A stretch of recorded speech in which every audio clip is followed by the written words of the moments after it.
Hi, welcome to the Dairy Hour podcast, where rural charm meets personal growth. Join us as we milk every moment for wisdom, self-improvement, and mental wellness. I'm your host, Val Lavigne, a rural dairy farming mom with a passion for filling hearts while never forgetting to fill my own cup. Get ready for insightful conversations, empowering tips, and a splash of fun and laughs, of course. Let's cultivate growth, nourish our minds, and embrace the journey together. This is the Dairy Hour podcast, where every episode is a breath of fresh air and the inspiration you need to be your best self. Hey, Dairy Hour listeners, if you're enjoying this show, leaving a review is the best way to help us grow and reach more people. Plus, I've got a little thank you for you. Snap a screenshot of your review, message it to me at DairyGalVal, and I will be sure to send some fun Dairy Hour stickers your way.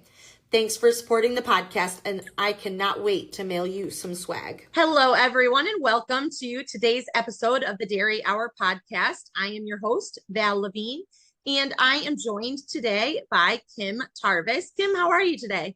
I'm doing great. How are you, Val? I'm doing okay. I'm getting a little chilly, though. It's starting to set in, and I'm not here for it, but I'm definitely a summer gal. We got the first snow, so I totally understand. And you can keep that there. I'm not having it. So no snow for me. For those of you listening, Kim is a fellow New Yorkian, if you want to. That's like my new name. I just made it up. We live about an hour apart from each other. And thankfully in Cobleskill, where she is, she got snow. Where I am, no snow. So excellent things. Oh dear. So Kim, do you want to start off by, just giving us your elevator pitch? Who are you? Who are we speaking to today? So I am Kimberly Tarvis. I'm an associate professor of dairy cattle management at SUNY Cobleskill. I've been teaching at SUNY Cobleskill now for, this is my 11th year, as I was told. It's not my 10th year. And I teach a bunch of different courses. My course load typically consists of dairy cattle management courses, reproduction courses, and I also teach introduction to animal science. So I teach the lecture portion of that. I also coach the dairy challenge team at SUNY Cobleskill. We've had some success over the years, which is amazing. And even in the years that maybe the students didn't place as high as we had hoped, they still had a great time. So, and I am co-advisor to Dairy Cattle Club. I also am on a bunch of different advisory boards throughout the county and the state, as well as Bristol County Agricultural High School, which is where I'm originally from, because I am originally from Rhode Island, Massachusetts, grew up on a small hobby farm, and then came to SUNY Cobleskill, went out, got my master's at Colorado State and my undergraduate degree at Kansas State, but loved New York so much that after I left industry, I worked for Gen-X Cooperative for a couple of years as a middle manager. I came back to teach at SUNY Cobleskill. So awesome. That's my elevator speech. Awesome. So I have to just kind of stop you there, though, because if you've been at Cobleskill for 11 years, you said? 11 years, yeah. This is a problem because that means that I've been graduated for more than 11 years. And that makes me feel really old, and I'm not really okay with that, just so you're aware. Oh my gosh, where does time go? I know. For those of you listening, SUNY Cobleskill, where Kim teaches, is my alma mater. That's where I went to college, and I absolutely loved my experience there. But I'm really feeling old right now. So we're going to stick with that. I want to just touch on your Dairy Challenge team because you guys have had really great success. So if you want to talk a little bit more about that, I was lucky enough to be in Dairy Challenge back in my college days. I don't think that we had near the success back then that you're having with your team now. Maybe that's because we didn't have the right coach. I don't know. I don't even think that we really did a lot of coaching for it. I feel like they were just like, oh, let's go. And we were like, okay, the blind leading the blind, like, let's go do this. We have no idea what we're actually doing. So, yeah. And there is definitely an art to that. Yeah. So do you want to talk a little bit about what Dairy Challenge is and, what are some of the benefits that people see when they do Dairy Challenge? So Dairy Challenge is a contest where students are they're on a team. So for the contest itself, they're on a team of 4 people from the same university. They do have aggregate teams now at the contest where if you don't have enough students to fill a team, they place you on a team with other people from across the country and Canada. So essentially, you are placed you try out for the team. We do have tryouts coming on Monday. So Ooh, Monday night, yep. And we have a few students that are trying out for the team. So I'm super excited about that. More students are trying out for the team than we've had in previous years, which is I'm really excited for. that's really Um, exciting. so basically the students go onto the dairy farm. They're given all of the information, including financial information, milk data, farm data. They're given access to the pens. They are given access to the milking parlor, just everything and anything, including feed centers. And they are asked over a 2-hour period to evaluate the farm. They have, before that, they are given the farm data the day before to be able to look over any paper records or computer records before they go onto the farm. And then after they leave the farm, they have I think it's about like 5 hours to put together, 6 hours to put together a presentation for a panel of judges. The presentation has to be between 15 to 20 minutes in length with equal talking time for each of the team members. Mhm. And they give this presentation to a panel of judges, the farm owners and staff that are invited, anybody from the farm's profit team, the coaches who are have kids or students, I should say, students that are on the teams, and as well as sponsors that would be part of the industry, dairy industry that are in and out. So last year, oh, by the way, when we go out for a dairy challenge trip, I don't just like to go for the challenge itself, for the contest itself. I like to have the students learn more about the areas that we're going to. So last year we went to California. The students went out there, I believe, in total for 12 days. Oh, Might wow. be 10. I can't remember. It's been a while. And we got to go to a olive grove. We got to go to a winery. We went to a bunch of different dairy farms. We picked oranges. We also spent the night in Yosemite Park. Okay. And we got to go to Sequoia National Park. So that was really cool. So the students, by the time they got back, were exhausted. Um, but this year, I had a team of 4 students, Kyler Meisner, Patrick Bosley, Rachel Ewing, and Aiden Lowe. And they all competed out in California. By the way, not every team is competing on the same farm. So you have 8 teams competing on one farm typically. So they competed against some really great schools and they ended up getting second place and they were beat by River Falls by 0.2 points. Ah, so close. Yeah, it's so close. And that literally is that's like that's pulling hairs. That's like splitting hairs. Oh, yeah. I think that's the saying, splitting hairs. So there was like it was must have been down to nitpicking of Yeah. like the differences between the two. I don't think that there has been such a close margin. Yeah. But also That's really cool. yeah, so they I can tell you that they celebrated like they were the first place team. And they were treated That's like okay. the first place team. So in my eyes, they were tied. It probably should have been a tie, but I don't think that they do ties. So, but it's all good. You know, it's all in good fun. The whole point is for the students to get onto farms and to get that educational experience. Yeah, So, definitely. And it yeah. is quite an experience, so that's really cool. Um, and where is it this year? Do you know yet? This year is, yes, it's in Gainesville, Florida.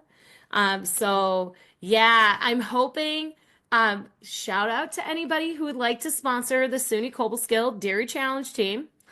We would love your sponsorship because we are looking to go down for a good period of time, probably a week. I am hoping that we're going to drive because we would like to make this a service trip. So Okay. spend a day doing some type of service as we go down. And we haven't done that yet, but Mhm. I feel like we need to give back as a team. Now, the students can also go and not be a part of the contest team. And they have this portion called Dairy Challenge Academy. So essentially, Dairy Challenge Academy is the Dairy Challenge contest without the competition. And the Okay. students get brought through the experience with other professionals, and they're almost like coaches, but they're called Ah, advisors. Yeah, it's awesome. So I tried to bring students down for that, and I'm hoping that we're going to be able to have a full van. As many students as they want to, are able to yeah. go. I want to pack vans. I have no Awesome. problem with that. So I think we're going to drive down and hopefully do something related to that. So if you're interested, please go to our SUNY Cobleskill homepage. It's cobleskill.edu and go to how to give and just give. Give That to would be that Dairy great. Challenge team. Let them tour Gainesville, Florida. Oh gosh, I'm sorry. I had to put in that plug. Hey, It's you do you. shameless. Go for it. Shame, no shameless plug here. Just plug away. That's super exciting. And I think back when I did it a long time ago, I think it was only the Northeast Dairy Challenge. Is there still just a Northeast Dairy Challenge? So now there's the Northeast, Western, Midwest, and South. Okay. And so they do have the regional dairy challenge competitions. Those are in they're usually at different times, Mhm. and you get put onto aggregate teams. Okay. So that's where you get split up. And the first regional dairy challenge was the Northeast. Okay. So yeah, and there were a bunch of people that were involved in it, but the first Northeast Dairy Challenge happened in Cobleskill. Ooh, how Yeah, fun. so big deal. Yes, big things happening. So I want to get back to you, Kim, and talk a little bit more about you growing up with your hobby farm. So if you want to talk a little bit more about, where did you, Kim Tarvis, get your beginnings? So, my grandfather dairy farmed in Little Compton, Rhode Island, Franlot Farm, the Goulart brothers, and maybe some people who that maybe it's their grandparents would know them. My great uncle was big into Agway before Okay. Agway went defunct. So Before they Agway had went bye-bye. when Agway went bye-bye. So my family on both sides, except like one little portion, are all Azorean Portuguese immigrants. Okay. On my mom's side, most of them came over. It would have been my great great grandparents. Same thing is true on my dad's side. So when they started the dairy, I believe, started the dairy in Newport and then walked up with the cows that they had to Little Compton after they bought their piece of land. And now, so they ended up expanding. My great grandfather passed away, so and he passed away young. And my grandfather and my great uncle took it over and bought it from my great great grandmother, and they just went off and did their thing and they really tried to expand it. I believe that they got up to about 200 milking cows, Holsteins. They were almost 100% Holstein herd. They had like a whole Hereford cleanup bull. They artificially inseminated. They had the first milking parlor and first freestall barn in southeastern New England. They actually went to New York to look at the technological advances in New York State. So I would say I'm like, what's up now? Yep. Teaching in New York, but so they So what year are you talking? so What we're year do you think this talking is? at that point. So my grandfather and uncle took over the farm. I believe it was in the late 40s, early 50s. Okay. And then I could be wrong. It could be like the middle 50s. Okay. And Yep. then they built the parlor, I believe it was the late 60s. Okay. And so, right about that time as well, they were featured in the Hoard's Dairyman in one of the roundtables, which is a really big deal. Yeah. So, my mom actually kept a copy of it, and now I have the copy of it. I actually looked up the copy of it when I first came to Cobleskill, on the microfilms in the library. And they talked about dairy farm partnerships because their partnership was, um, pretty unique. You Yeah. didn't really see a lot of those partnerships at that time, where everything was written out, and a lot of sole proprietorships at that point. So they were definitely on the cutting edge. It came down to my grandfather just wanted to retire and he Mhm. wanted to enjoy his life. And he just didn't want to keep doing what he was doing. So he decided to get out of dairy farming, and he didn't really want to expand. And my uncle just couldn't do it on his Yep. own and ended up in the buyout. So now we're fast forward to the In the 80s. 80s. Yep. They bought out and did the whole buyout with the ex cows. Um, Okay. so the cows left, and I grew up hearing stories about, the farm. Obviously, the freestall was still there. The bunks were still up. There was nothing in them. The parlor was still there. Their old bank barn was there. But now my great uncle's son, George Edward, ended up taking the farm and making it into a nursery, a Okay. tree nursery. And then my cousin Chris, who is 1 year older than me, but we were in the same grade, he took it over from his dad and he continued on with the nursery. But I believe that what my everybody's saying, I have to talk to Chris, but I believe that Chris now is not doing that anymore. Okay. They have the company, there's another company that's still doing the nursery operations, and he is now in the financial industry. I think he works for Oh, Merrill Lynch. So the problem with farming where I'm from is that land is so expensive. yes. So Very yeah. much. And when I say expensive, I mean, we're talking for a piece of property that maybe has 15 acres, you're talking at least $800,000. Uh, Yes. with not a great set of buildings on it or anything like that. So it's really just it's something that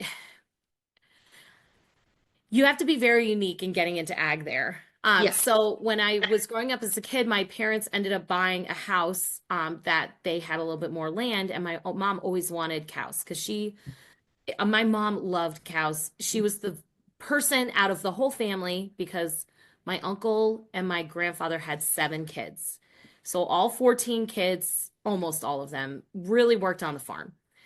Some of them worked at home, helping my grandparents or helping my grandmother and my great aunt, but really it came down to working on the farm. And my mom loved it. She wanted to be a vet. She didn't have the grades, so she ended up becoming a nurse. And Can we just pause right there? yeah. I didn't I didn't have the grades to be a vet, so I became a people person. Oh yeah. Oh yeah. That's Oh, I love it. exactly how she would tell it too. She'd be Oh my like, gosh, that's so funny. she's like, I yeah, just the way you I didn't said have the it. grades, so I just became a nurse. And I'm like, makes sense. Okay. I'm You're like, well, not those quite people good can enough talk to back work to on you. animals, but here's some people. Yeah. Well, Oh, nuts. it's funny because she always used to work on my animals, except with the help of a vet. Oh yeah. But so yeah, my mom ended up buying me my mom and dad bought me my first Hereford cow. My dad was a city slicker. So he did not grow up with farming or anything like that. My mom really had that in her, and she gave me that love for it. So my dad was just like gun ho with whatever she wanted to do. What was And your Hereford's name? oh God, the first one, we bought a cow. Her name was Agnes. And then the first calf was named Bliss. And we went A, B, C, D all the way through the Oh, alphabet. And I there you think at go. the end, um, I think we got to W. Like by the time that by the time that I was in college, so that would have been when I got my first cow at 11 or 12, right around there. And I ended up selling the cows when I went to Kansas State. So I would have been 19, 20. Yeah. Okay. So, So you get these Herefords, couple of yes. them, and then, did you show them? Did you just pet them? Did you eat them? Like what did you do with them? All of them, all of the above. So we showed, I did 4-H. So even before I had cows, I still did 4-H. Mm. And then when I got the cows, then we started to show. And so we started small. We did our local, show, which is more like a glorified tractor pull than an actual cow show. But it was a great time. And, I got to be a part of barn crew. So I get to help out with all that. And then from there, it really grew, and I started to go to more shows and asking to go to more shows. And my mom always drove the truck and trailer. My dad would, always go, and then one cow turned into two cows, which turned into 20 cows. Yes. So, there were a lot. And then I started showing for a farm in northern Massachusetts and collaborating with them, and showing cows for them over the summer. And my senior year of high school, as well as my freshman year of college, I ended up going to junior nationals. And Very then cool. also in between, it was like my first year of college, I was New England Hereford Queen, and I competed Ooh. for National Hereford Queen. So I became really involved in Herefords. That was our breed. That's the only thing. Pulled Herefords. So I was voted National Miss Congeniality when we competed for National Queen at Denver, National Western Stock Show in Denver. That So would be such a cool experience. yes, Denver stock shows on my bucket list. So that's got to be quite an experience to go out there and do that. it's amazing. It was really, really fun. Definitely the differences between the hill cattle and the yards cattle and going on the catwalk was really cool. Yeah. Um, but yeah, I've been to Denver a couple of times, well, a few times now because of graduate school. We would just go down there and just hang out. Yeah. And one of my good friends, she was one of the assistant directors for the animal Okay. programming down there. So we get free passes because they can be Perfect. expensive. So, Yes. but yeah, so I did that and just really fell in love with it. And by the time that I was in college, though, showing it was expensive, Yeah. and I just didn't have the same drive. Like I had the same drive that I did before, but I just wanted to go off and see Yeah. other parts of the country. You So, start to have a bigger, you start to realize there's more out there in the world that you want to explore. yes, exactly. And so for me, at least, it was unfair of me at that time to ask my mom and dad to take care of all these animals. Because they've So, multiplied considerably. exactly. And I'm an only child, so it's like there's nobody else. So, Yeah. and I felt bad, and my mom was like, "We can't do this." And I said, "Okay, it is what it is." Yeah. So, when you got into high school, how did you know that going into agriculture was, where you wanted to be? What did you envision yourself doing when you were in high school? So I already had to make the decision in eighth grade of what I was going to do for high school. So was I going to go to town high school, so Westport High, or was I going to go to another school? And my dad really wanted me to go to Catholic high school. I had the grades to go to a private high school. I knew it was going to be pretty expensive to do that. Mm. He always wanted to go to Catholic high school, but his parents didn't have the money to do that. Yeah. So, I did the placement exams. I don't know if I got in or not. I can't remember, but I do know that my mom was like, you should think about going to Bristol Aggie, which is Bristol County Agricultural High School.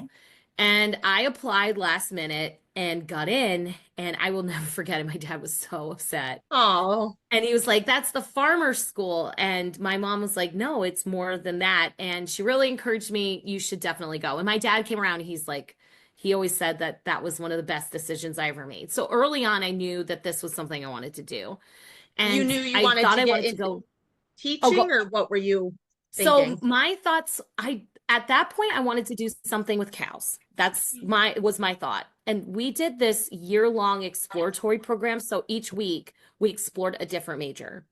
Oh, And cool. one of the majors I really loved was environmental natural resources. And so it's like I really want to major in that. So at that time, things changed and I decided I'm going to be a wetlands biologist.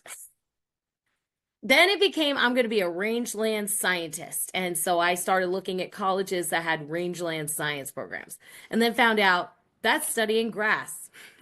I don't That's actually want to study grass. I don't want to go into grass. I'm like, that's great, but I'm not really like interested in grazing and all that jazz. So I'm like, no, I think I want to be maybe a vet. And so I decided I'm going to go on and I'm going to do this, or maybe I'll go into the livestock industry. I didn't really know what.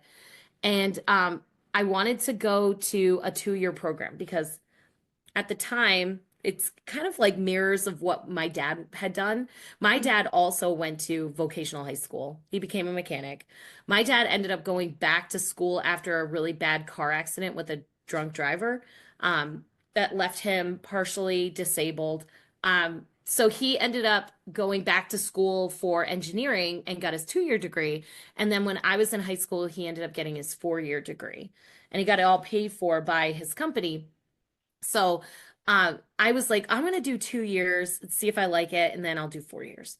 I had the grades to go really wherever I wanted to. So I got into UConn, Mhm. and I didn't like UConn because they ended up putting me in the 4-year program, not the 2-year program, which really upset me. And then I applied to SUNY Cobleskill because I ended up meeting a teacher up there and they had a show string team at the time that was showing cattle, and I was still showing cattle. So I'd gone to this spring show, and she said, "You should apply." And I'm like, okay, So who maybe. was the teacher? It was Cindy Shelley was the Okay. teacher at the time. And so she encouraged me to apply, and I said, okay. And so I applied and I got in and I did my associates in beef and livestock studies. So Awesome. by the time that I got done, I really did want to go to vet school. So I started to take the sciences and I Mhm. really liked reproduction. So that was kind of my focus when I went in. Okay. So you went to Cobleskill. Went to Cobleskill. Then You got your 2 years I got my degree, two your 2-year years. degree. I applied to a bunch of Midwest schools and Penn State, and I got into everything. And I really loved Kansas State. And part of it was because they do a lot of research in Herefords with Hereford Mhm. genetics, but also too, I really liked Kansas and just being out in the plains. They had every single live animal unit, like Yep. chicken, pigs, all that jazz. Um, and they had beef cattle, dairy cattle, small ruminants. So I was like, I really want to go there. So what I ended up doing, I went out there, I got my schedule, and then I found out that my ex-boyfriend had applied and gotten into Morrisville, and he originally had left Cobleskill after a year. And so I'm like, oh my gosh, like I really, oh my, is he like coming back to New York? And I was like, I really want to be with him. And I'm like, I'm going to apply to Cornell. So I got into Cornell within 10 days. So I had applied in June, which you don't apply to Cornell in June. You apply to Cornell in like March. I got in June. I applied June 1st. I got in June 10th. And so I told my parents I had this epiphany. I wanted to stay close to home. Cornell's an amazing school, and it is. Not because And there's some boy there. no, because there's some boy there. So ended up going. I hated it. It was not where I wanted to be because that's not where I wanted to be. Yeah. Um, ended up talking to the guy again. Now I'm married to him. So Oh, it is that guy. I it was is going to that ask guy. if it was It's that my guy. husband. Yeah, that's the $35,000 mistake. I always tell students about it of like, yeah, I followed this guy because I was a lovesick idiot. Don't do Well, the same thing that I did. thankfully, yours had a good ending. Mine did have a good ending. Yes. Okay. So Mine then I didn't have a transferred great out of ending. Cornell and went to Kansas State. And did he follow you there? He didn't. He actually transferred from Morrisville to Cornell. So he didn't end up following me at all. He followed me when I got up here to Cobleskill. Um, he ended up quitting his job for me and moving to Cobleskill without having a job, which was amazing. So yeah, he always said that uh, because we had been together for a long time, 15 years before we ended up getting engaged. And it was funny. He always tells everybody that, well, it didn't really matter when I was getting engaged to him when we were getting engaged because I already quit my job for her. And that was the biggest step I could honestly do. And he was right. Look at that. It's fun when they work out for the best, right? It is. It definitely is. Yes. Unlike me, who gave up a really cool internship in Texas for some boy that I didn't end up staying with. So, you know, No. A really No. cool one too, on a big dairy farm. And the guy was like, "Oh yeah, you can bring your horse and barrel race." Oh, yep, gave it all up. Val! I know, right? So if you're listening to this, it doesn't always go right. So No, it doesn't. do the cool experiences. If they're actually a good guy, it'll work out. If not, then they can go Kick away. him to the curb. Yes, for sure. Even though it did work out okay, because if I'd gone to Texas, I don't know if I'd have come back. Yeah, yeah, I can see And that. I have my husband now, and I guess it had its silver lining, we'll put it that way. So There's always a reason why things work out. correct. Even though I kicked myself for years for not going down there because Yes. it was a super cool opportunity. So, anywho, I'm not sour at all. It's fine. So, you went to Kansas State. What was your degree in when you went to Kansas State? It was animal science, and then I was a pre-vet science option. Okay. So I didn't get into any vet schools. I got into one vet school that was abroad. And I applied to graduate school, didn't get into graduate school. So I was like, what am I going to do? So I came home after I graduated and I worked part-time for my uncle, doing some construction work Mhm. and got a job. Ended up getting fired from that job because I just didn't show up. It was awful. It was like the first and only time I've ever been fired from any job. And it was just not a good, It was just not a not a good, good fit. no, it was not a good time for me. It was not. I was visiting my husband at Cornell. He was finishing up his last year. And so I got asked because I did an internship at Gen X when I graduated from college. And I got asked to take that research that I had done and put it into a report. And they had said, well, what are you thinking about doing? And at the time, it was Mike Caproth. He was the VP for research at Gen X. He's like, you should really talk to Jim Graham.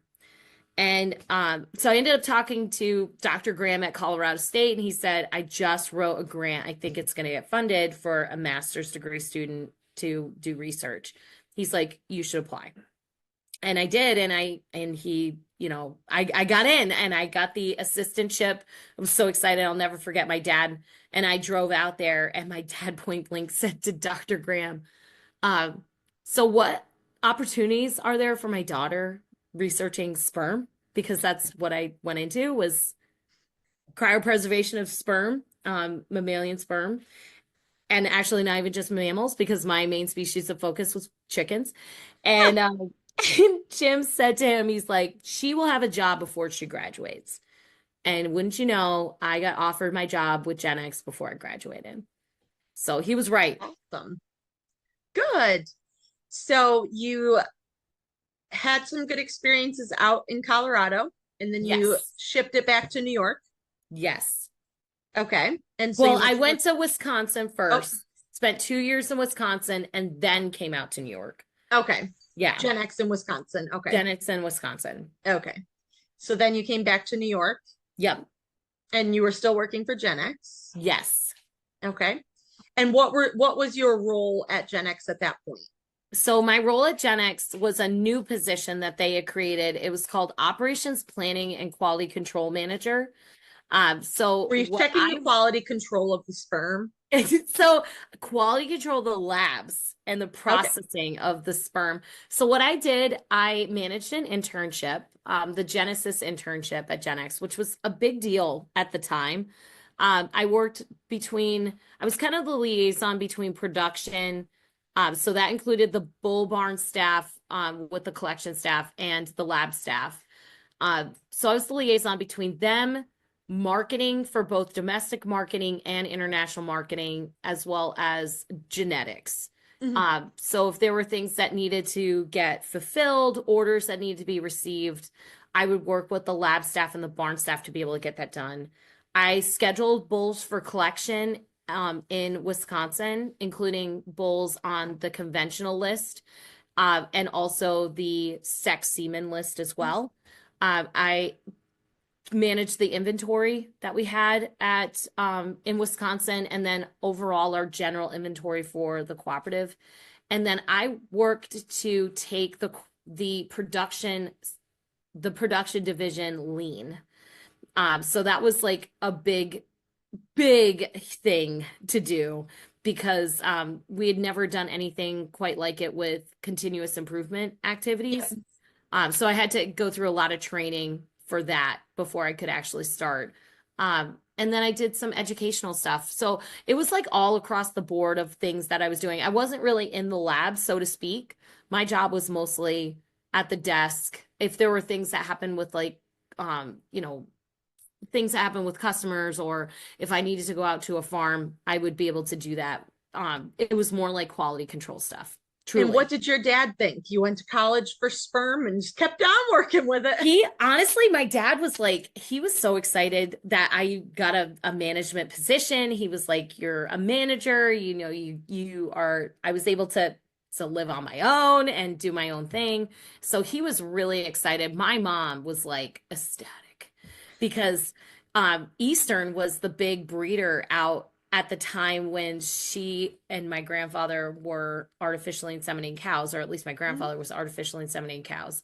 And so, you know, Eastern became part of Gen X.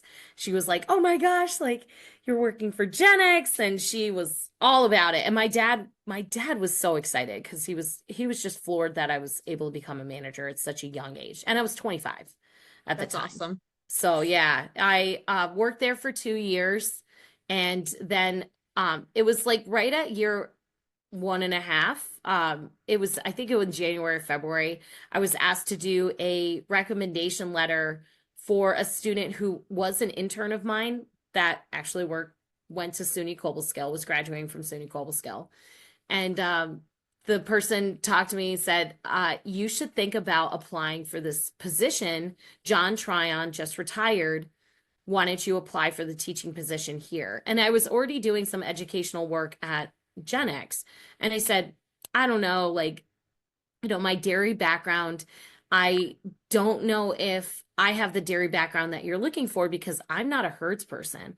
And they're Mhm. like, "No, no, no, no, no. We really need somebody who's well-rounded and, you know, understands not only dairy, but a little bit of livestock reproduction. And you should definitely apply." And so I applied, and I couldn't believe that I ended up getting the position, and, you know, have been there ever since. So it's been, Val, when I first got that job, it was a learning curve to Oh say yeah. the least. I really relied on producers and Cornell Cooperative Extension staff, people out in industry to help me to get to where I am now. And I'm still always learning, but I tried to be on farm that first semester and even that first summer that I was here, almost every single day. So that way, when I was teaching correct methods. I Yep. was teaching the most current information, and I knew what I was talking about. And that really, really helped me. Yeah, very Awesome. much. What are some of your most memorable like moments so far of teaching? Like, just anything that pops. It could be something just hilarious. It could be something heartwarming. What's like one of your So one of my favorite memories was teaching with David Thompson. Mhm. We were like frick and frack when before he retired, and he just, oh my gosh, people. So we co-taught for a while, farm animal reproduction. It's a 400 level reproduction course that we ended up developing together. Mhm. Um, and we called ourselves TNT because we were dynamite. So I remember, like, the first thing that pops into my head is every time that we would start that class for the first lecture, we would come in as TNT. Like, we would blast it on the screen, and we would be like, "We're TNT," and get them all hyped up. So they just had this, like, the students would be so excited because they're like, "We're taking 400 with Tarvis and Thompson, and we get TNT." Um, and I think that out of all of the memories that I have, my favorite memories are memories where I've been collaborating with people, Mm, with students and with other faculty and staff and getting things done and meeting like the needs of the students. mm, And there's like one other one. My every year I teach artificial insemination techniques. So I teach students how to AI over 15 weeks. And even this semester, I had this student, Katie. She's learning how to AI and she's in this cow and she's like, it's clear she doesn't know what she's doing. And she's getting frustrated. She's ready to cry. And she's watching as everybody else she believes is learning this technique. And I'm like, no, they're just as clueless as you are. And all of a sudden she finds the cervix and she's like, and you could just tell, like there are lights and her face is like glowing. And she's like, I feel it. Oh my gosh. And yeah, I'm like, that's it. I got to That's the my, motherland. We found it. yes. And she's like, you could just tell she was so excited. She was like, Oh, that's so funny. yeah. So That's those are my favorites. awesome. And I also do want to take a second because it would be not cool of me to not say something. I want to congratulate you on early November, your Dairy Girl Network Under 40 award. Thank you. Congratulations. Thank you. I Um, really appreciate it. of course, it was really exciting to be out there in Kansas City and see you get that reward award. There we go. So I just want to take a quick moment and congratulate you again because that is a big deal. And, to be nationally recognized for the really great things that you're doing for, young people in agriculture is something very special. So I you should be appreciate very, that, Val. of I course. thank you so much. Honestly, it would not be possible without all of the people that helped me to get here. My parents, my mom and my dad, my husband, all my friends, all of the people that have really supported me. David Thompson, hands down, one of my biggest cheerleaders. So definitely want to say that. And my, least, like most of all, not least of all, but most of all, my students, Mm. because without them, I would be nothing. I wouldn't be the person that I am now. So yeah, that was definitely something that I think that getting that award was a huge highlight. It was really humbling. I still don't believe that I deserve it. I think Of that there course are you more do. deserving people out there. But I really was humbled to get that award. So Awesome. thank you. You're welcome. So I want to just pop into some fun rapid fire questions Yeah. because I love to just get to know a little bit more about my guests by asking them fun random things. So, um, if you are watching this, I have been sipping out of my big Yeti cup, and Kim has been sipping out of a cup. So, Kim, what is in your cup? Okay, so my cup has Turkey Hill iced tea. It is the only iced tea that my husband and I drink, which you probably can hear him in the background, walking back and forth during lunch. No, Um, can't hear him. He's good to go. good, good. So my mug says unstoppable. I saw this at, I can't remember where, and I'm like, I gotta get this mug. So, because that's kind of me.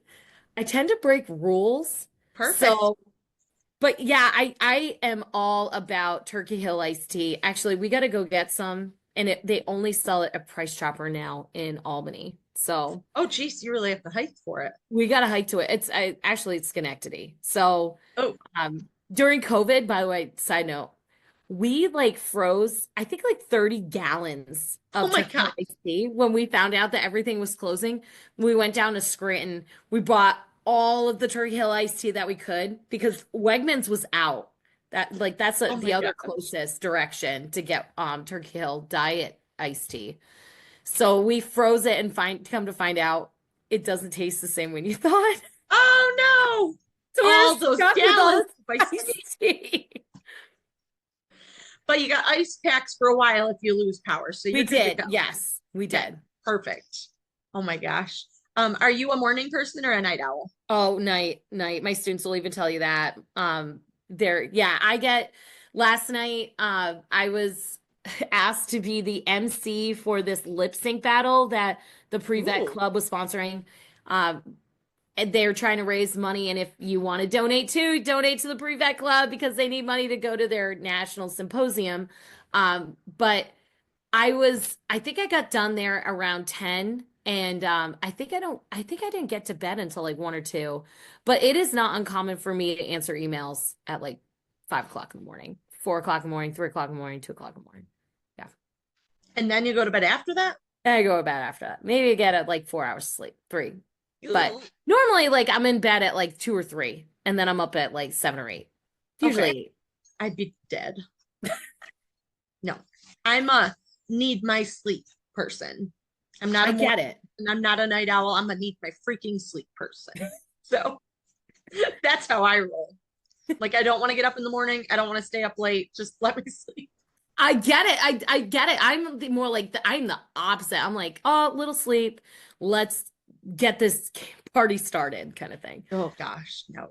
Oh, yikes. Um, you're making me tired just thinking about running on like 3, 4 hours of sleep. I'm like, oh my gosh, I couldn't even function. It'd be awful. Um, oh my gosh. So you do all this stuff for other people. You teach, you do all the things. What do you do for a hobby for yourself? Oh my gosh. I sew. Okay. My What do you know? fabric obsession is a disease, like a disease. So I like for last night for the lip sync battle, I made my dress, and I was Elsa from Frozen, and I found this fabric at Joann Fabrics, mind you.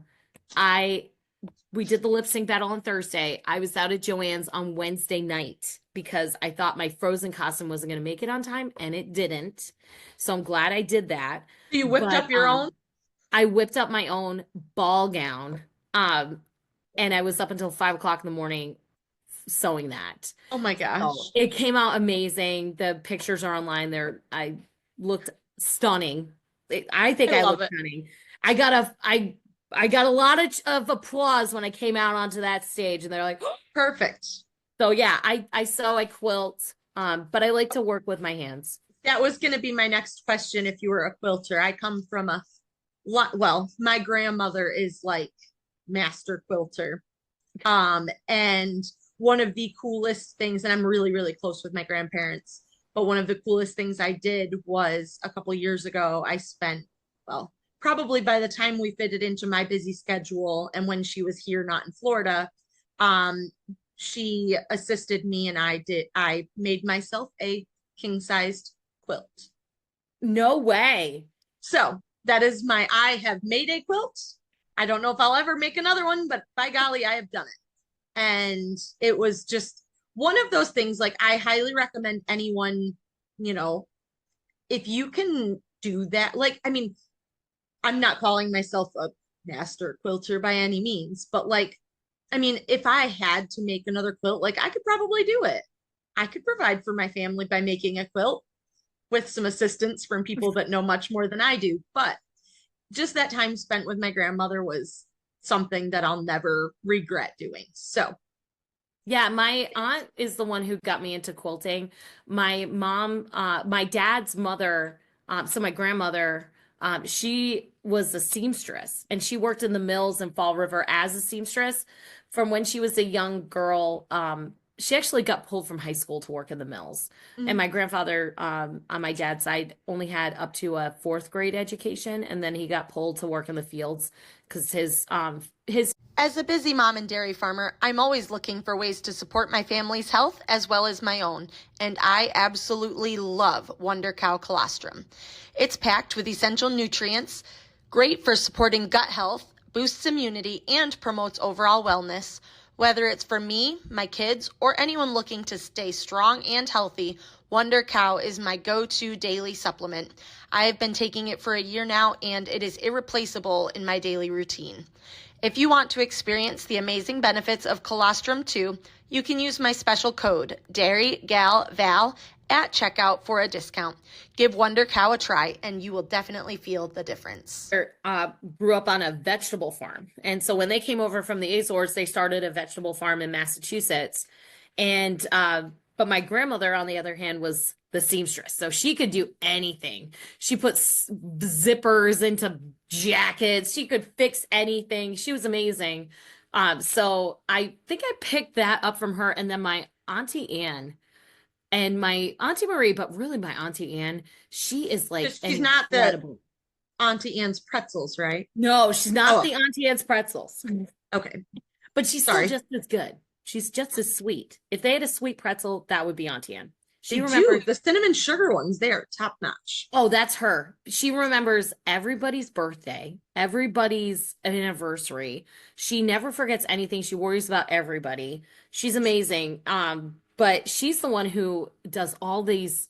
She just is an amazing quilter and embroidery fanatic. So she does all of that stuff. And I got that kind of stoked from her. She's the one who started me hoarding fabric, but it's a stash. Um, See, I Yeah. do not hoard any fabric, but I know if I need fabric, I know whose house to go hit up. Right here. Hit me Oh, up. I mean, I've got one even closer. Graham's house, we did the majority of my king size quilt mostly from fabric that she'd already bought. Mm-hmm. And it was one of those, I'm like, I would like go through and pick out ones that I liked and be like, do you need this for anything? Do you need this for anything? Oh, I bought that. I was gonna do this, but you could probably use it. I'm like, okay, thanks. Yep, pretty much. And then she'd go out shopping and be like, I got these two fabrics that I thought would look really good in your quilt. I'm like, perfect, add them to my pile. Let's go. So, yep, I love it. Um, do do do do. Are you so if you're going for a drive in the car, are you an audiobook, podcast, or music?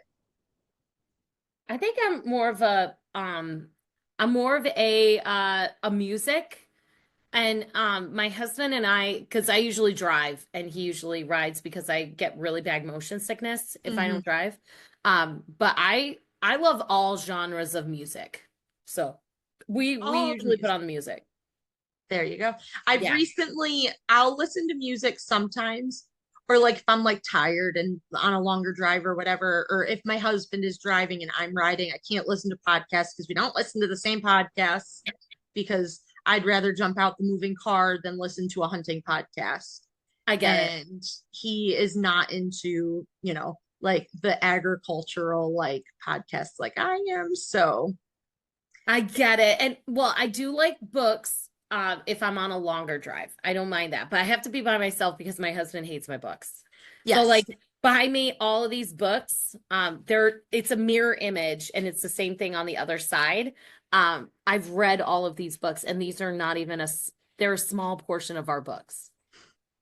Yes. So, what's your favorite book of all time? Like just that classic you can read over and over and over again. Okay, so my favorite book of all time, there are two. Wide Sargasso Sea, which you probably have never heard of. Definitely never heard of that. It is the prelude to Jane Eyre, Okay. but it's not written um, by the same person. Okay. And I don't know why, but I really love that book. I could read it all the time. I read it in college. I was like, oh, I love this book. And then my second book is The Day in the Life of a Farm. Or no, Every Farm Tells a Story. I'm sorry. Every Farm Okay. Tells a Story by Jerry Apps. And that book, I love it. I love Jerry Apps as a writer. He is a retired, I believe, either economics or agricultural education instructor at the University of Wisconsin. And now Mhm. all he does is write books. And so the book is one of his first books he ever wrote that was like kind of a personal biography of his mom and dad during Oh, their cool. farm. And it starts out every chapter with a detail of like the receipts Hmm. from what they made and what they spent for the farm or for the house, and it went into like different things and different topics. One of my favorite was the electrification of their farm. That would be Um, cool to hear about. yeah, it was really cool to read about it, so I always pull that one out, and that is a really good read. Awesome.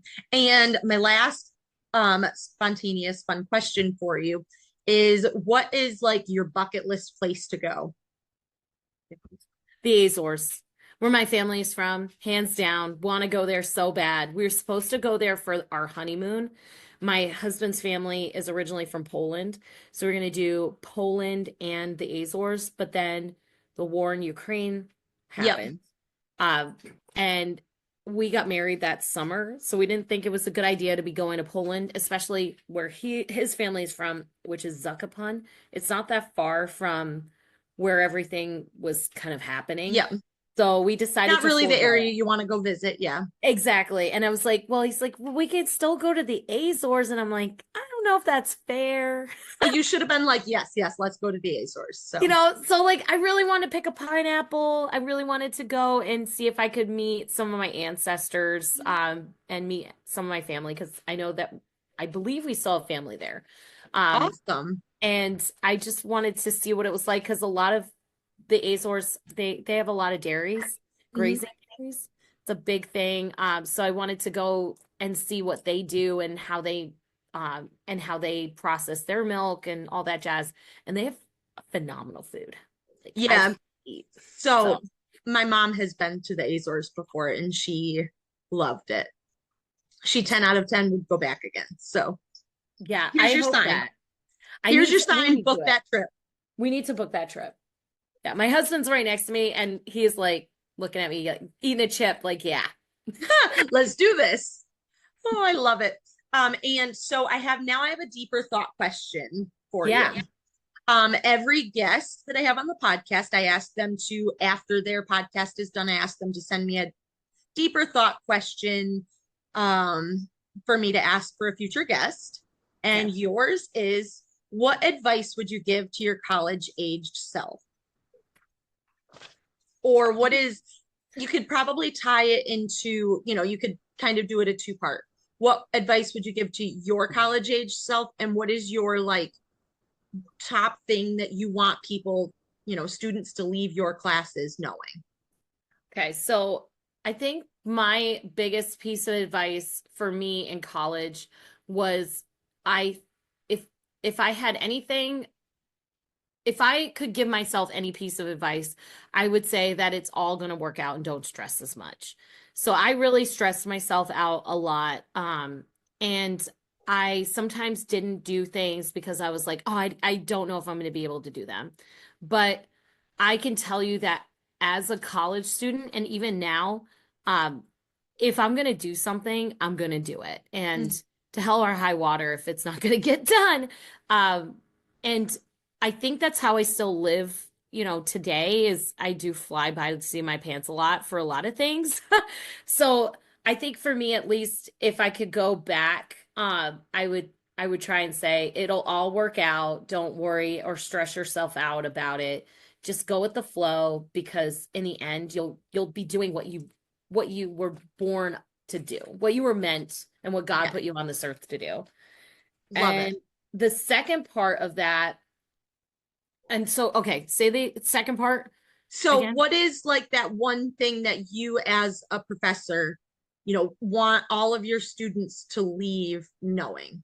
Like, what's that one? If you have like one overarching piece of advice for all your students, what is it? It's honestly, it's to try something new and be okay with the fact that you will not succeed, but to just take the chance, take the risk. Do something that you haven't done before. Get out of your comfort zone, meet other people, and don't be afraid. Just try. Like just try to do it. I see a lot of students who they're like, well, I didn't join that because I didn't feel like I fit in. And I get it. And also because I'm just scared that, people are going to make fun of me. And it's like, the haters are going to hate. People are Yep. going to make fun of you no matter what you do. And you have to get this skin or stand up for yourself and make it a new normal of it's not okay to be bullied. It's Hmm. not okay that you're saying those things. Why do we keep saying, oh, well, just let it run off your shoulder? What you should say is, shut the F up or, get the heck out of here. I'm trying to do this. And yeah, I might not be the best at it, but I'm at least trying. And you're Yeah, standing there with your hands in your pockets making fun of me. Like, exactly. who's the better of this? So don't be afraid to try something. And if you don't succeed, which you probably won't, it's okay. Try Try again. again. Yes. But you have to change. Like, you Mhm. have to be able to be okay with making that change. whatever it might be. So if there's Oh, something, that would definitely be it. I love it. And Kim, what is that, quote that just drives you to be the best person that you can be every day? Kind of runs with it. It was said by Vince Lombardi, inches make champions. So my husband and I are big football fans. We watch football 5 days a week, 6 days a week. If there's a football game on, we're going to be watching it. And if you think about it, the whole premise is that you have to make small changes, and those small changes lead to big results if you accumulate them all over time. And so it's a matter of inches in football of whether or not you're going to, make that first down, make a touchdown, win the game, go to the playoffs, go to the Super Bowl and win in the Super Bowl. So a lot of the games that you see that are the best are ones that are really hard fought. And I see that with my students that, if you don't succeed, let's say you bomb an exam, and they are asking me at this point now in the semester, what can I do to help my grade? And I often say to them, change one thing, like change how you study or work together with somebody, but make small incremental changes over a week. See how it's working for you, but you have to do a small change. It doesn't have to be big, but small changes for success will hopefully lead to you having a really great outcome. And that's my hope for that. Awesome. I love it, Kim. And it all tied in perfectly. It did. Like it was meant to be, right? Honestly, this is like my dairy cattle breeding lecture yesterday. I was freaking out about it. And then all of a sudden it just all blended in together, finished like 3 minutes ahead of schedule. So I had 3 minutes to wrap up the class. And I was like, I literally said to the students, I just gave you my best. Mic drop. Whoop. Exactly. I love it. Kim, is there a way for people if they want to get in touch with you, how can they get in touch with you? Okay, so best way to get in touch with me is via email. It's tarviskm@cobleskill.edu. And you can also look on the SUNY Cobleskill website as well. All you have to type in into the search bar is Kim Tarvis or Kimberly Tarvis. And I'm under the directory, and then I'm also in the animal science webpage on the SUNY Cobleskill website. And you are more than welcome, like if you have any questions, and it could be about anything. It doesn't have to be about SUNY Cobleskill. It could be about college. It could be about sperm for all you care. Go for sperm, it. I don't care. Email me because even though college or maybe SUNY Cobleskill is not the right fit for you, that doesn't really matter. What matters is that you are at least trying to make yourself into a better person, whatever that person might be. And it doesn't have to be the award winner. It can just be the person who is getting up each day, and that's your thing. You can't get out of bed, and that is a big win for you. That's great. And I fully support that. I want to help you in whatever way that you can. So whatever way I can, just hit me up, email me. Awesome. Kim, thank you so much for joining me today. I had so much fun chatting with you and getting to know you better. And I have a feeling this obviously won't be the last that we're seeing of each other. So that's even better. And thank you all so much for listening today to the Dairy Hour podcast. Again, if you loved this episode, please share it with a friend. That's the best way for this podcast to reach others. So also leave us a review. We always love to hear those too. And I hope you have a wonderful day. Thanks, Val.